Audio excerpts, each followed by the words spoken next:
बिस्मिल्लाहिर्रहमानिर्रहीम। चलिए जी पहले पढ़ते हैं, read the passage to answer question 1 and 2। सही है जी। पैसेज का ये होता है, पैसेज को आपने पहले पढ़ना होता है, फिर उसको समझना होता है, उस हिसाब से आपने उसके क्वेश्चन के आंसर करने होते हैं। Now read the first one. Due to the extremely hot weather the electric company is planning to turn off power in certain district during the day. गर्मी की वजह से इलेक्ट्रिक कंपनी ने क्या किया है कि वो जो लाइट है उसको लेगी कुछ डिस्ट्रिक्ट्स में।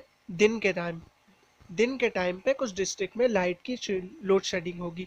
उसके बाद क्या है, this will reduce the total demand of electricity. इससे क्या होगा, टोटल डिमांड ऑफ इलेक्ट्रिसिटी है वो रिड्यूस होगी। And prevent a city wide down shut down of electrical service. इससे क्या होगा, इससे भी ये हमें महफूज रखेगी कि अगर कभी हमने अगर उन वो कह रहे हैं कि अगर उन्होंने ज़्यादा लाइट दे दी तो कभी ये ना हो जाए कि बहुत बड़ी आपकी शट डाउन हो जाए, लोड शेडिंग, एक दो दिन की बड़ी लोड शेडिंग, तो इससे बचा जाएगा।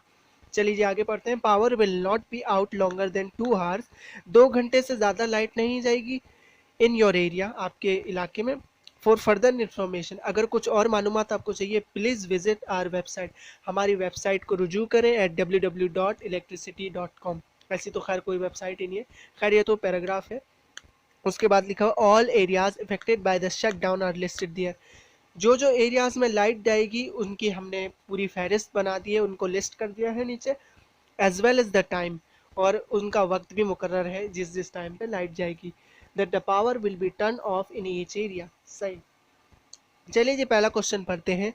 Y is power being turn off. Light क्यों बंद करी जा रही है?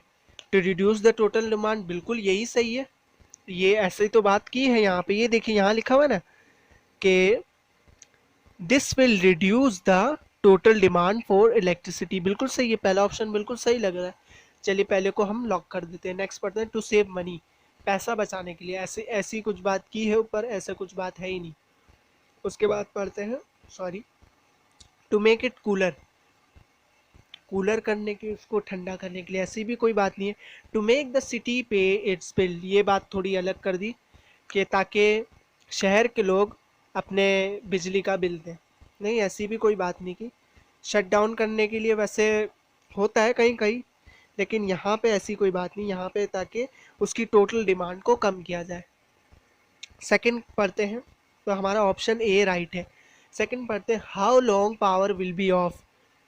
कितने टाइम के लिए जो लाइट है लोड शेडिंग होगी, power will B of longer than 2 hours. क्या ऐसा ऐसा लिखा हुआ था कि 2 घंटे से ज़्यादा जाएगी? नहीं, लेस देन 2 आवर्स। हाँ ऐसा था कि लेस देन 2 आवर्स था। उसके बाद क्या है, फॉर 1 डे, एक दिन के लिए। नहीं, ऐसा भी नहीं है। अनटिल द वेदर चेंज, जब तक गर्मी ख़त्म हो रही है आपकी लाइट ही नहीं है, ऐसी भी कोई बात नहीं है। तो क्या आंसर है हमारा? Less than 2 hours. ये किधर लिखा हुआ है हमारा?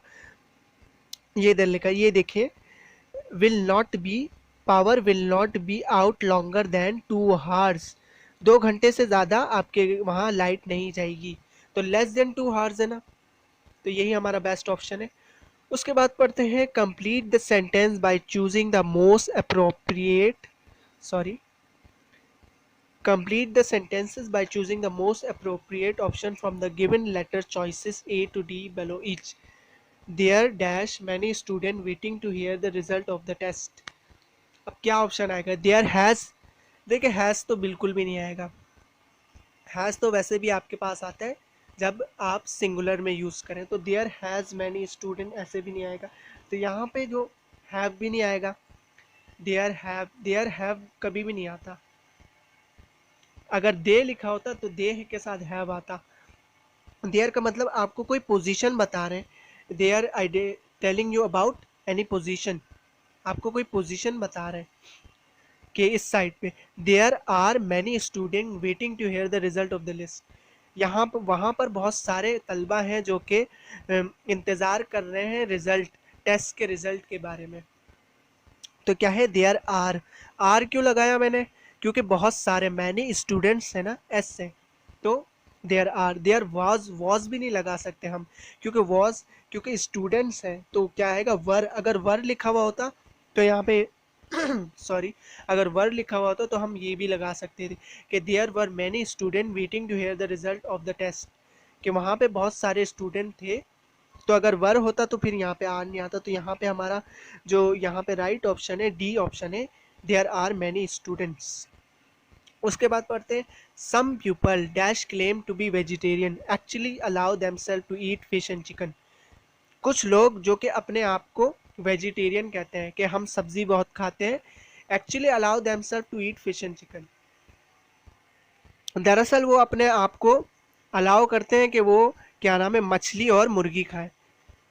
बस छोड़ियाँ मारते हैं लोग कि हम लोग बहुत वो सब्जियां खाते हैं, लेकिन असल में वो भी जंक फूड ही खा रहे होते हैं, वो चिकन वगैरह, चिकन और मछली और जो भी जंक फूड है वो खाते हैं। तो यहाँ पे क्या होगा, some people which claim to be vegetarian, क्या ये होगा? नहीं, बिल्कुल भी नहीं होगा। विच का मतलब होगा कौन सा जौन सा, तो ऐसा तो कोई मन, वो कुछ लोग जो के क्लेम करते हैं, जो के तो ऐसा कोई वर्ड है जो के ऐसे कोई मीनिंग है। Some people which claim to be vegetarian ऐसा कुछ भी नहीं आएगा। Some people whom claim to be, whom का मतलब होता है किसको किसको, जैसे कि एक एग्जांपल मैं दे दूं, कोई भी मेरे पास आया, मैंने उसको बोला whom do you want to meet, मतलब कि किस से आपको मिलना है, whom do you want to meet। तो whom ज़्यादातर सिंगुलर में ही लगता है, तो यहाँ पे some people who claim to be vegetarian, तो यहाँ पे बेस्ट ऑप्शन जो हमारा है who claim to be vegetarian।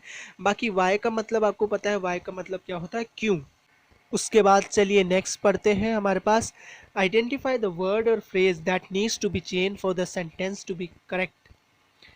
अच्छा जी, इसमें देखना है वर्ड और फ्रेज उसको चेंज करना है ताकि हमारा सेंटेंस करेक्ट हो जाए। पढ़ते हैं during the day there is often two guard at the entrance. चलिए जी, बताना है दिन के वक्त यहाँ पर दो गार्ड्स होते हैं एंट्रेंस से। क्या चीज़ गलत है, ड्यूरिंग द डे, ए पे मतलब कि डैश है, ड्यूरिंग द डे बिल्कुल सही लग रहा है, ग्रामेटिकली बिल्कुल सही है, ड्यूरिंग द डे सही है। There is often two guards, यहाँ पे कुछ गलती लग रही है, बी में क्या आएगा, देयर आर आएगा। क्यों भाई, आर क्यों आएंगे, क्योंकि आप जी के सी ऑप्शन में गार्ड्स लिखा हुआ है, मतलब कि GUARD गार्ड, और अगर GUARDS लिख दें तो ये हमारे पास क्या है, प्लूरल है, गार्ड की प्लूरल क्या है, गार्ड्स।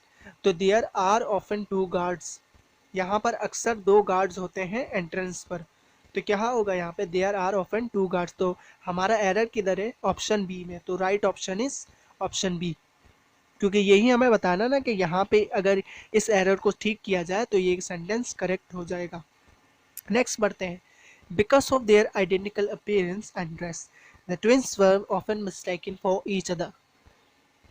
क्योंकि उनका आइडेंटिकल अपीयरेंस यानी कि एक जैसा हूँ बहू उनका चेहरा, जो भी उनका अपीयरेंस है, और उनकी ड्रेस, उनके कपड़े, तो twins were often mistaken for each other, जो जुड़वा है वो हमेशा पहचानने में उन गलती हो जाती है, जो भी लोग होते हैं उनको पहचानने में गलती हो जाती है। जैसे कि कोई भी नाम है, जिसको बुलाना होता है उसको नहीं बुलाते, किसी और को। तो यहाँ पे मुझे तो नहीं लग रहा कोई बिल्कुल ग्रामेटिकली सही है। Because of their identical appearance and dress the twins were offence, the twins were बिल्कुल सही लिखा हुआ है, द ट्विंस, क्योंकि प्लूरल है तो प्लूरल के साथ वर्ज आता है। Twins were often mistaken for each other, no error, बिल्कुल सही है। नेक्स्ट पढ़ते हैं, choose the word most similar in meaning to the capitalize one. Similar meaning choose करना है तो क्या है, प्रोवोक का मतलब होता है किसी चीज को उठाना, तो जगाना, बढ़ा देना, उठाना।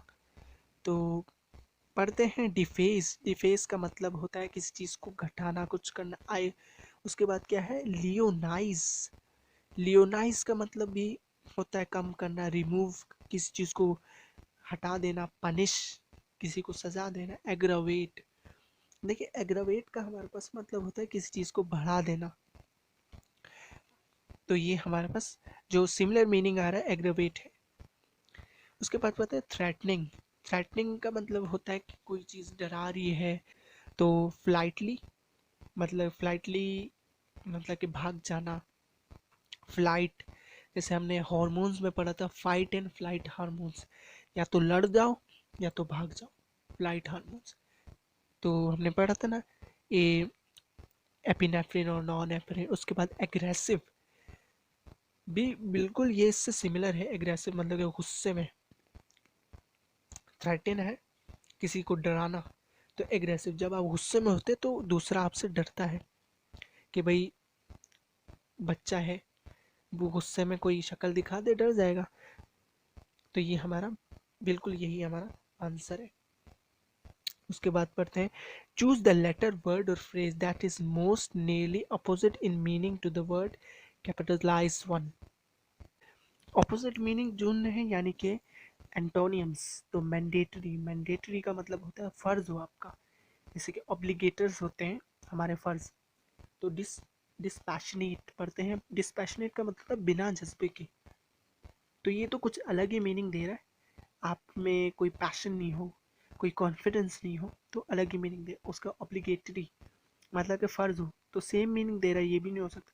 उसके बाद वॉलेंट्री, जैसे कि हम आपने देखा होगा, हमने पढ़ा होता है वॉलेंट्री रिएक्शन और इनवॉलेंट्री रिएक्शन। वॉलेंट्री मसल जो होते हैं हमारे पास, हमने पढ़े थे ना, कौन सा मसल होते हैं, स्केलेटल मसल, यानी कि जब हमारी मर्जी होगी हम उन्हें जब ही हिलाएंगे। तो यहाँ पे ये बिल्कुल सही लग रहा है। एक तो मैंडेटरी मतलब कि फ़र्ज़ है, जो हमें करना ही करना है। नमाज फ़र्ज़ है तो पढ़नी ही पढ़नी है, नमाज कभी माफ़ नहीं है, नमाज की माफ़ी नहीं है, नमाज फ़र्ज़ है तो पढ़नी ही पढ़नी है। और ये कि वॉलेंट्री, वॉलेंट्री तो यही ना, वॉलेंट्री ये जब हमारी रज़ा, वॉलेंट्री का मतलब होता है आपकी मर्ज़ी। तो यही है वॉलेंट्री, वही होता है ना स्केलेटल मसल, जब हम चाहेंगे जब ही हम हिलाएंगे। तो यहाँ पे इसका ऑपोजिट क्या है, वॉलेंट्री। बाकी कन्फर्म्ड का मतलब आप क्या है, किसी चीज़ को कन्फर्म कर देना, बिल्कुल अलग ही मीनिंग दे रहा है। अनहैप्पी यानी कि खुश नहीं हो आप। उसके बाद है हॉनेस्टी। हॉनेस्टी क्या होता है, दयानतदारी, ईमानदारी। उसका ऑपोजिट क्या होगा, डिसहॉनेस्टी। ईजी है,